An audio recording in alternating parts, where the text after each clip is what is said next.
For a writer, what you leave out says as much as those things you include. What lies beyond the margin of the text? Jeanette Winterson. You're listening to Writing Roots, brought to you by Aspen House Publishing. Welcome to Writing Roots. I'm Lee Hull. And I'm Lee Esses. I know that this topic may be a difficult one to hear. I didn't want to use a Kill Your Darlings quote because we use it enough and it's bounced around enough. And it's also often misunderstood. But it holds the same idea. We're talking today more about the first draft and what to leave out of the first draft, rather than going through and editing and getting rid of the things that are already there.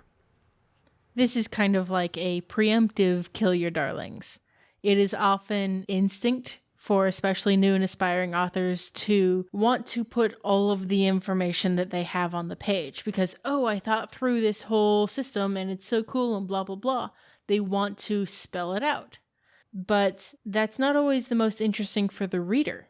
So that's kind of where the preemptive Killing Your Darlings comes in. If you're looking for episodes about cutting down word count and killing your darlings and those kind of things, we do have episodes on that. So search the website or hit us up on Discord. We're more than happy to point you in the direction that you're looking for. Today, we're mostly talking about not putting stuff in there in the first place or timing information for the most interesting experience for the reader. This is absolutely something you can do on the first draft. You don't have to wait until you're editing to remove any of this information. The first idea that we want to use for this is something we've talked about quite a bit before, and it is the iceberg theory, the iceberg principle. Especially if you are writing fantasy or sci-fi or anything where you have to do intensive world building or creation, there is always going to be a ton of stuff that you develop, that you think of, that is part of the world that you are never going to put on the page. And finding the balance between developing all of that, having an idea of all of that, and actually writing it down for your readers can be difficult to find. If you need to write it down in order to keep track of it yourself because you're a pantser and if you don't put it down on the page it doesn't exist, then totally get it. Make sure you clean this up. Later you can fix it in post, kill those darlings, that's fine. But a lot of skill comes when you are timing it correctly. So you're waiting to give the character backstory until the second or maybe even the third act instead of dumping it all in the first act. That creates mystery and makes the story more interesting because the readers are leaning forward with questions. They're engaged in your story.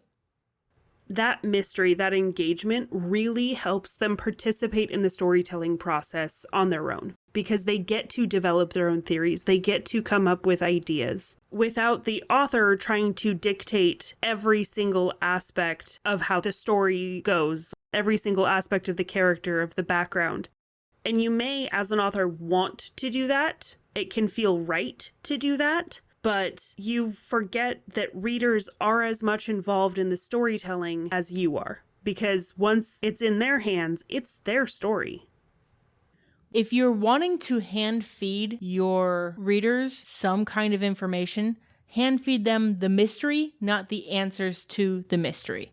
So you have a character sit up in the middle of the night and look outside and see that the queen is wandering around the gardens in the middle of the night without a candle. What is she doing there? We don't know. We can ask these questions because the point of view character is asking these questions. This is creating mystery, it's creating intrigue and engaging readers. If they just notice that she walked past the window, they're like, that's interesting.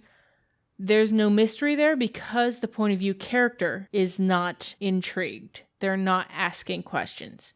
So if you want to hand feed something to your audience, hand feed them the questions, not the answers. These kinds of mysteries are also really good for chapter breaks because it creates a place and a setting that your readers will want to continue. They won't want to put the book down because they were just presented with a mystery, with a question that they want answered. And so they want to go to the next chapter and figure it out. They're all little mini cliffhangers that keep people reading. And as much as they hate you for it, they also love you for it. One of the things that I've found in putting this into practice, in creating mystery for the characters, for the scene, what's going on, is I find that a lot of it doesn't belong in this story at all. Like, all of this backstory that I've put together for my main character, if it's relevant, it gets inserted into the scene where it's relevant. It doesn't often need to be in the book at all. Is this bit of information adding to the finale of the book? It might be cool scene setting, it might be cool vibes of just being in the room, but if it's not leading toward something in the end of the book, it might not belong in the book at all. And this is one of those things that, for me as a pantser, when I really struggle with the middle, I really struggle finding that balance of fun and games, of getting the training through, getting the information that needs. I really just want to skip the entire second act and jump to the darkest moment and the third act. Sometimes that's okay. You can leave out those filler moments in that first draft, write the key scenes, because you can always go back and add cool moments later to fill up the middle bits and the little side quests and side adventures. You can add those if they're needed later. But if you try to pad out too much, especially in the first draft, it can really slow down your story for two main reasons. It will either slow everything down. The readers can tell that it's not actually going anywhere because you've gotten too caught up in these small moments that don't actually reveal anything about the bigger picture. We're not saying that these moments are bad. There are still a lot of good things about having the fun and games section of Act 2, because you want to see personality, you want to see growth and development.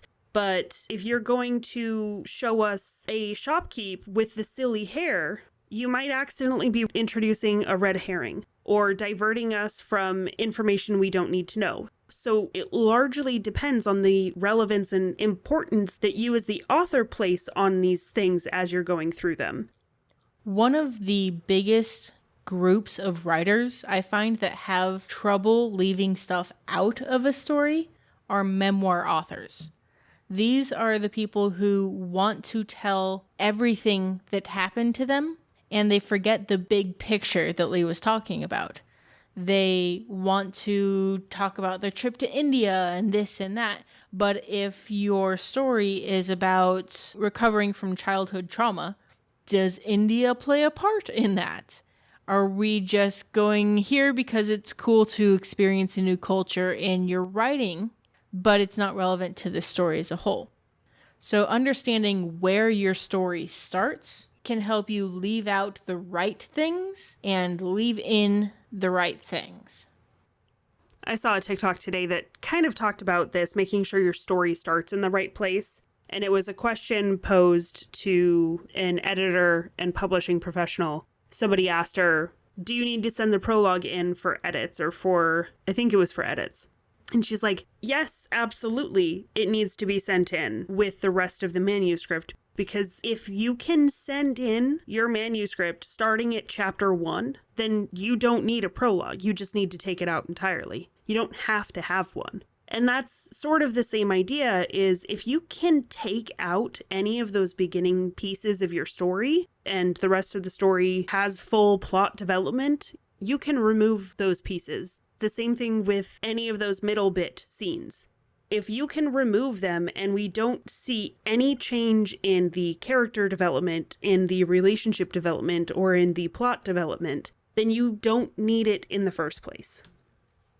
But I had this really cool idea for part of my magic system, and I want to put it into there, and I'm writing tonight, and I've got this sprint coming up, so I'm going to write and insert it into the story because I want it in the story. Isn't that a good thing? Make it relevant then.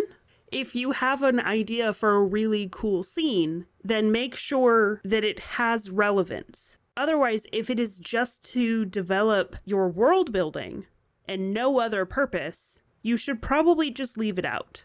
maybe write it as a side little story for your own notes if you want to have fun with that way. The other option is, instead of saying no, don't, you say, not yet. Ask yourself, does it belong right here in the story? Because you have the characters visiting the main city later, and you've got this backstory, you might as well integrate that backstory that you're really excited about into the holiday procession when they enter this capital city. So now you're doing world building and plot development at the same time. Double duty by just putting it into a different part of the story. And that's really something that you need to consider overall. Whether you want to include or leave out certain information, does it fit right here, right now? Or does it fit later in the story? Or even better, does it fit in a different book in the series? One of the biggest culprits I find with people introducing information that we don't care about that's not relevant is the beginning of book 2 in a series. A lot of especially new and aspiring authors are huge fans of going, this is what you missed last time, previously on this episode of blah, blah, blah. And they put all of this information at the front and they sink the ship before it gets out of the port. I think it was last year, maybe about 2 years ago now, I read A Good Girl's Guide to Murder. And I really enjoyed the first book. It was very interesting. It was a well-written YA mystery. And I was excited to get started on book 2. Book 2 started by wrapping up the plot of book 1 and going through some of the court and trial and all of that kind of detail.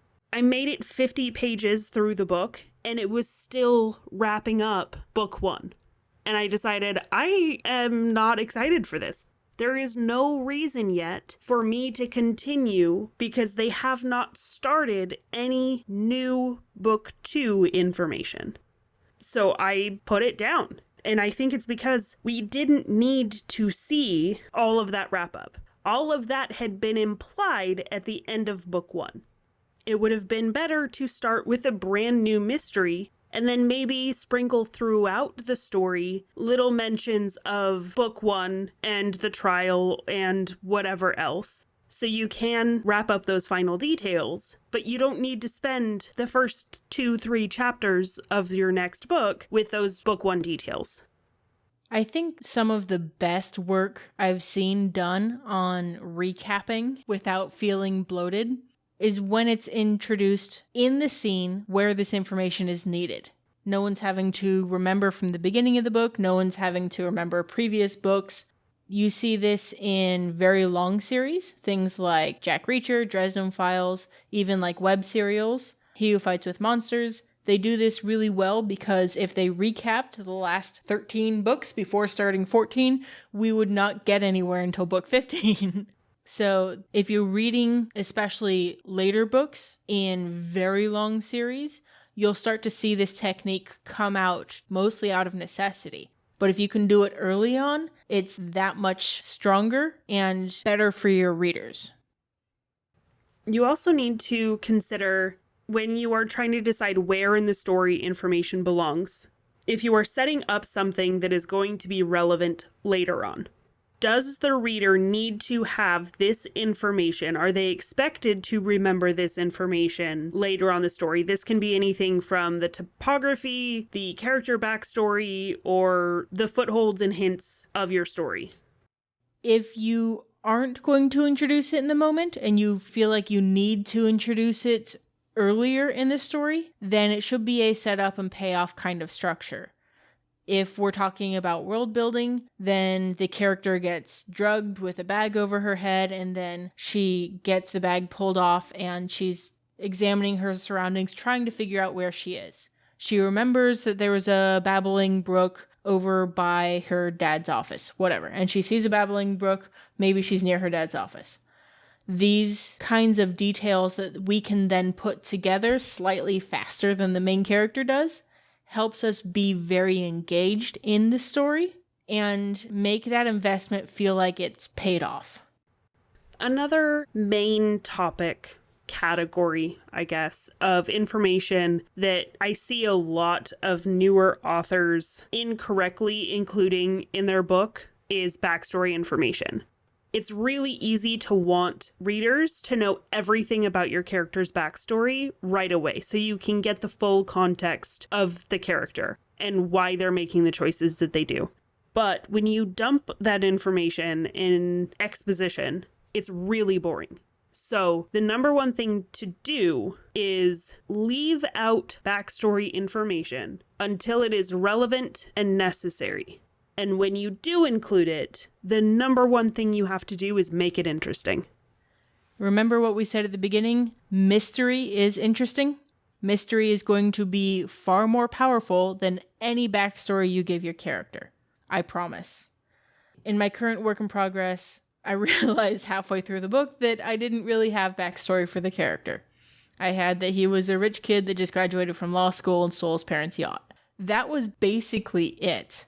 But as the scenes popped up where his backstory became relevant, that's when we inserted that information.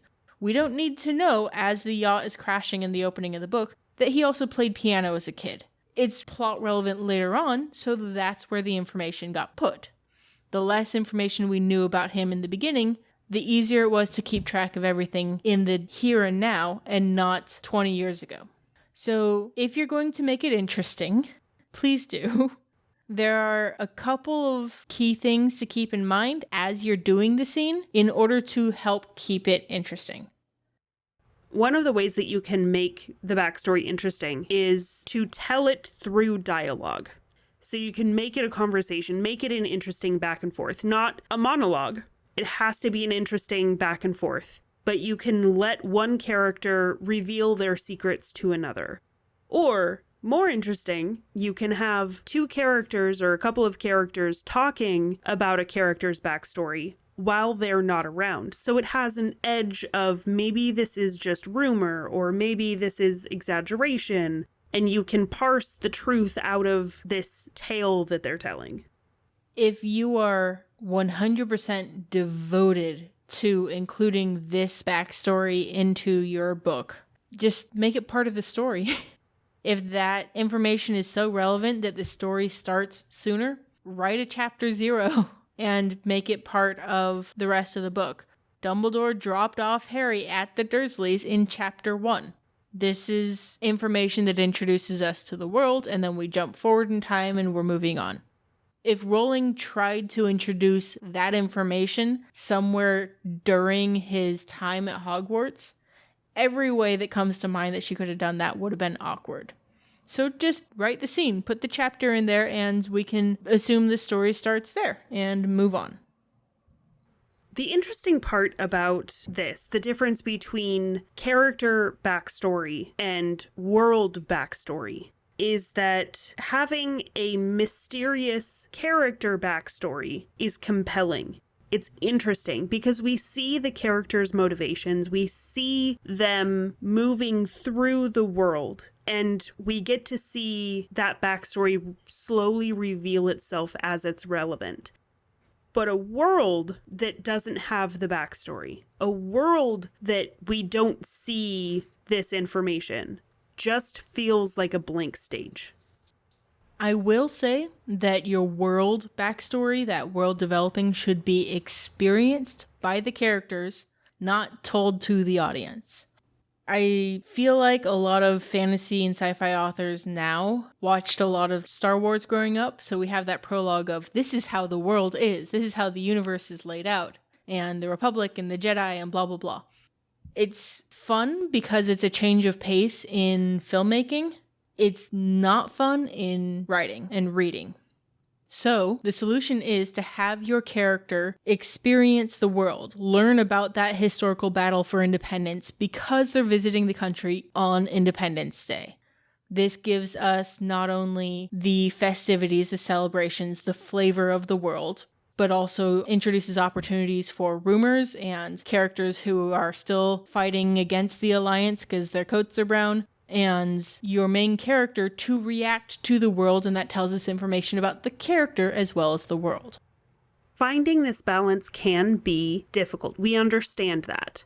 One of the tricks that you can use to make sure you are including the right amount of information and leaving out the unnecessary stuff is to go 2 layers deep.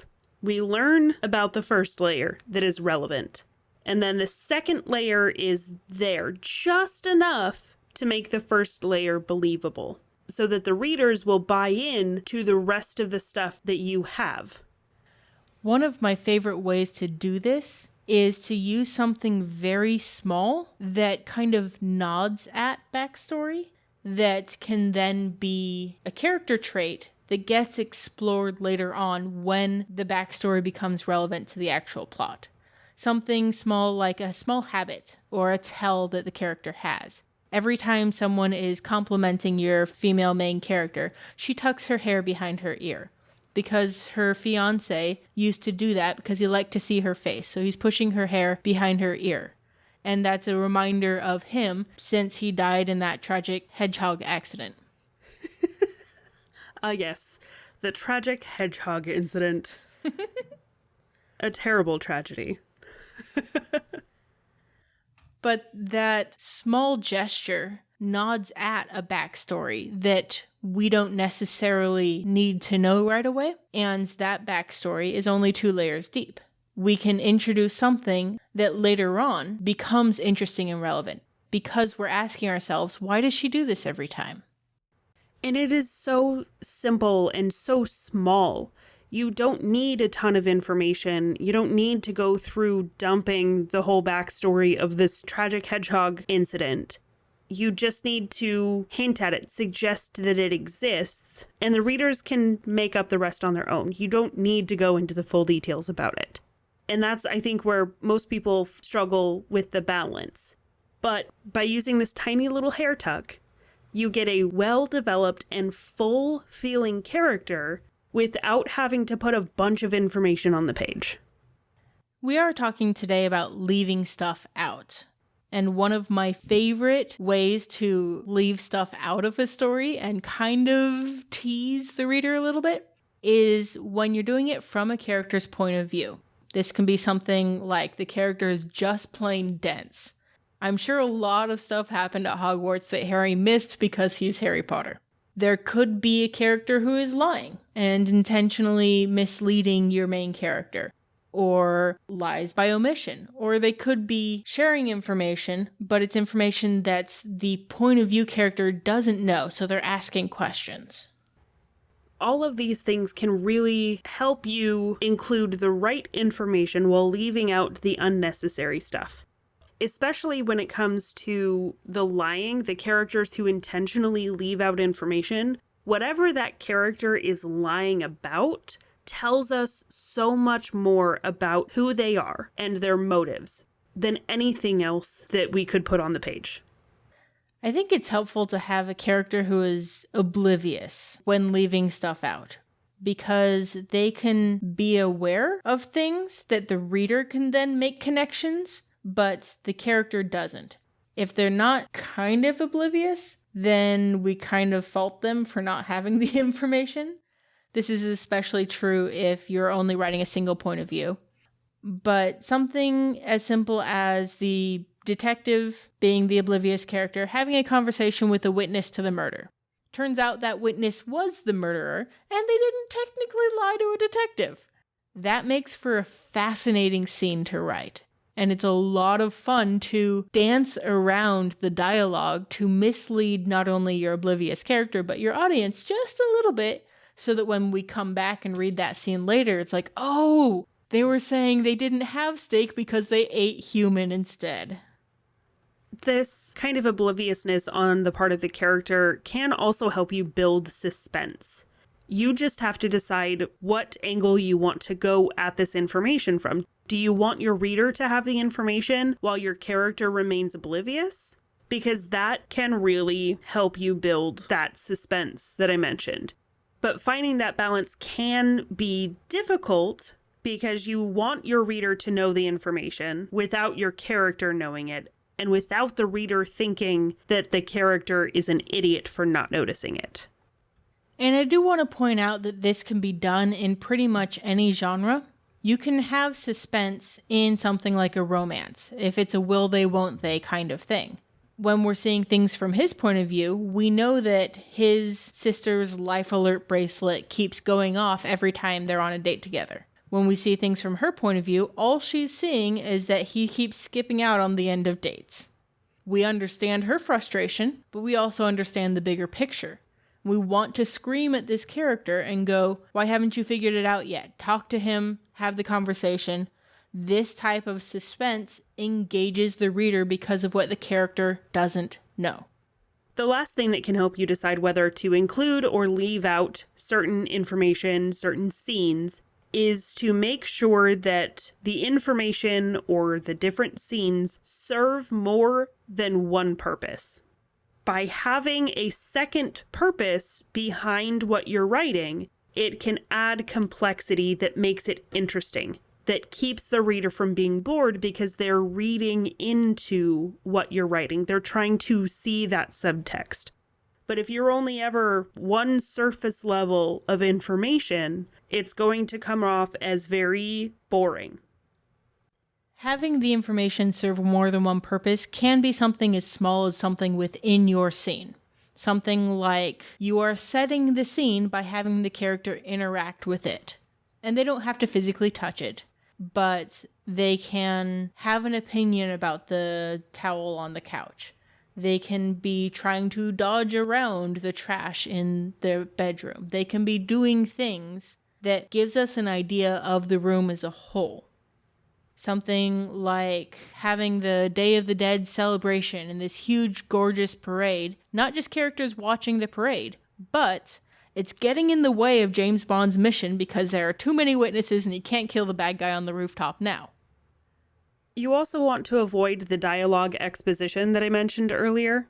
Any information that you do include with dialogue should include potential for personal opinion or a lie. Like those characters talking about the other character's backstory.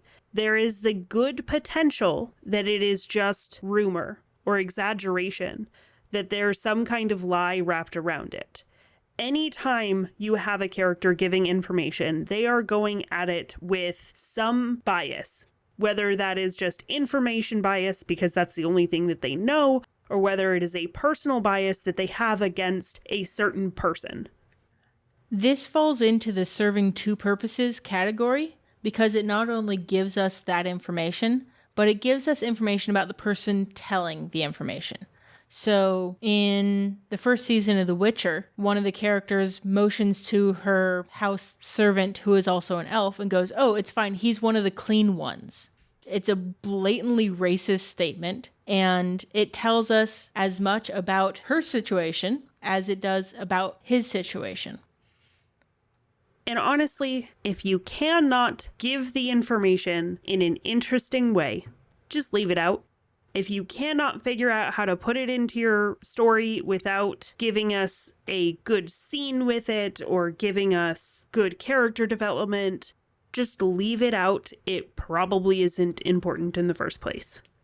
And you will serve your story by leaving stuff out. That is the whole purpose of this episode. Is not including information tells us at least as much about what's happening in your book as what you do include. But we do understand it's not always the fun part of the writing process. So if you want to write it, write it. That's perfectly fine. Do it. It can always be fixed later. You just need to answer the muse call and write selfishly. If you have a question or comment for our hosts or a topic you'd like us to cover, send us an email at writingroots@aspenhousepublishing.com or find us on Facebook by searching for Aspen House Publishing.